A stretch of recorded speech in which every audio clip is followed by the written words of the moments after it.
চাই না, মনে মুখে মুখে চাই কিন্তু প্র্যাকটিক্যালি চাই না। আপনি ইমানদার নাকি বেঈমান এটা নির্ভর করবে আল্লাহ এবং রাসূলের বিধান সন্তুষ্ট চিত্তে মেনে নেয়া না নেয়ার মধ্যে। আমি দলিল ছাড়া কথা বলবো না। দেখেন আল্লাহ কি বলছেন কোরআনুল কারীমের 4 নম্বর সূরা নিসার 65 নম্বর আয়াতে আল্লাহ কি বলছেন, ফালা ওয়া রাব্বিক, ওহে রাসূল তোমার রবের কসম। ও সিনেগার আল্লাহর বান্দারা বলেন তো দেখি রাসূলের রব কে? আল্লাহ। আমাদের রব কে? আল্লাহ।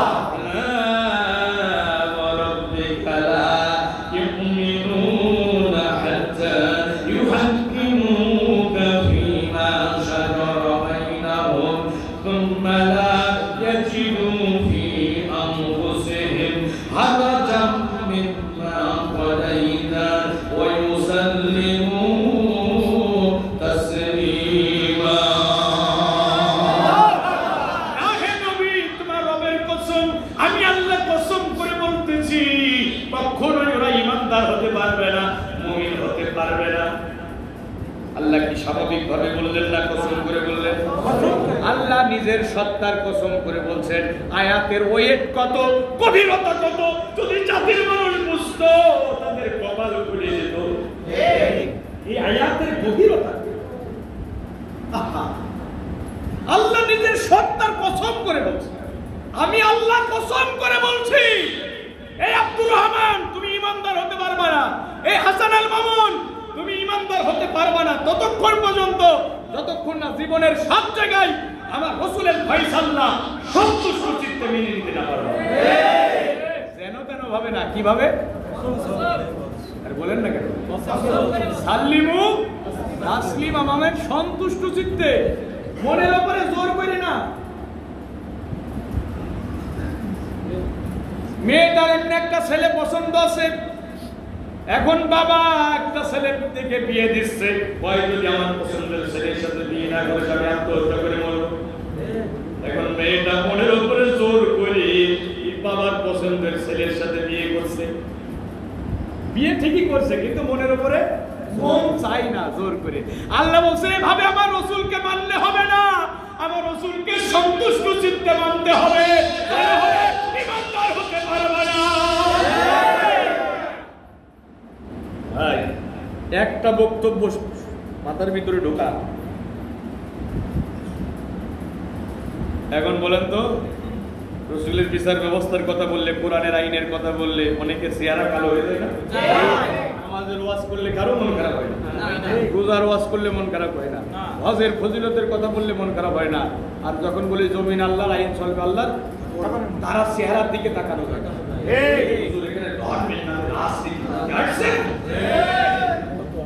এখানে ধর্মের নামে রাজনীতি হলো কি করে? জমিন কার? আল্লাহ। আমরা কার? আল্লাহ। কুরআন কার? আল্লাহ। আমরা আল্লাহ, জমিন আল্লাহ, কুরআন আল্লাহ। ভাই সবাই সবাই একটু একটু মাথাটা ফ্রেশ করে। আমার মন চায় 24 বছর কোরআন হাদিস পড়ে যা শিখলাম সব যদি আমার ভাইদের মাথার ভিতরে ঢুকাই দিতে পারতাম একদিনই। কিন্তু হেদায়েতের মালিক কে? আল্লাহ। কত রিকশা চালককে আল্লাহ হেদায়েত দিয়েছে, কিন্তু আবার বাইতুল মুকাররম মসজিদের খতিবের ভাইকে হেদায়েত কি ভাই? জালিমের চামচামি করে। তো রিকশা চালক আল্লাহর দ্বীনের জন্য জীবন দিতে ময়দানে যায়।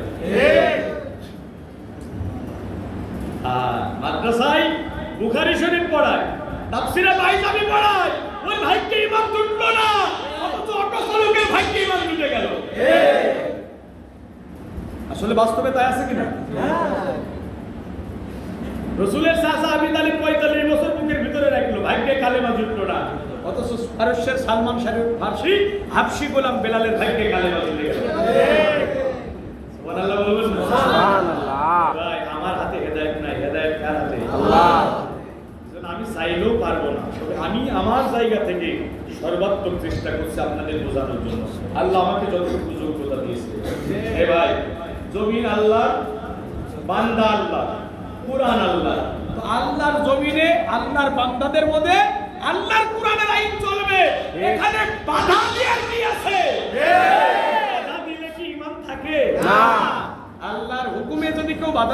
করে তার কি আর ঈমান থাকে?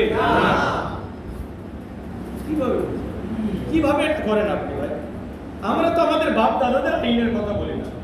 জামাত ইসলামী যদি তার বাপ দাদা আইনের কথা বলতো, তার দলের আইনের কথা বলতো, আহমদ ভাই আমাকে লক্ষ টাকা দিয়ে এখানে এনে বক্তব্য দিয়ে পারতো না।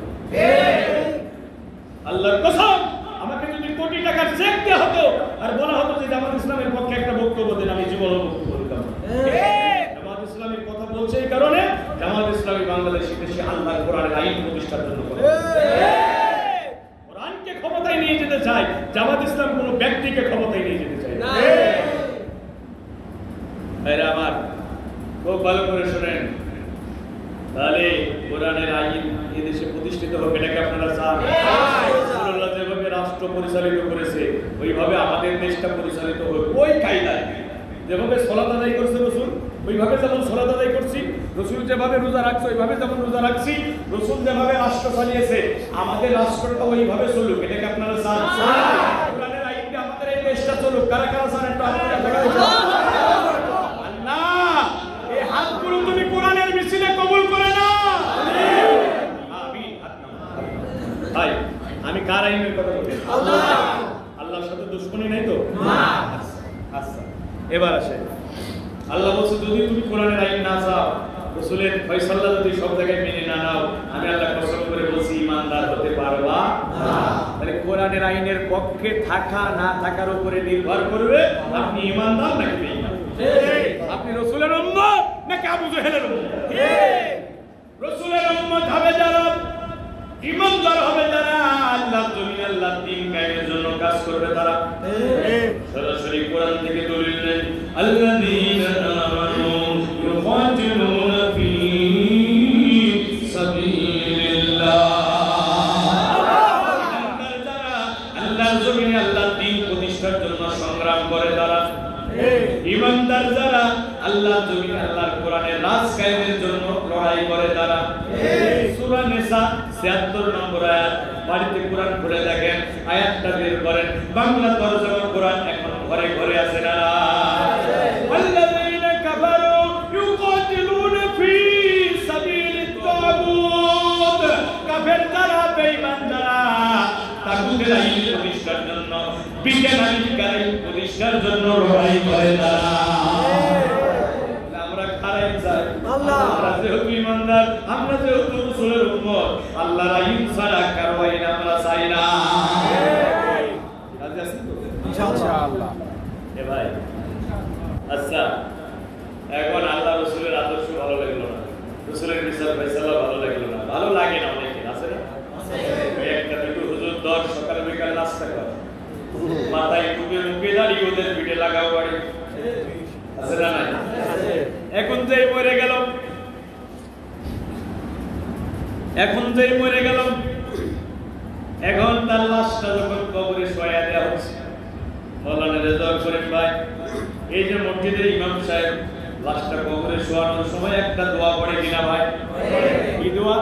বিসমিল্লাহে আলা মিল্লাতে রাসূলুল্লাহ, বিসমিল্লাহে আলা মিল্লাতে, আল্লাহর নামে রাসূলের দলে শামিল করে দিলাম।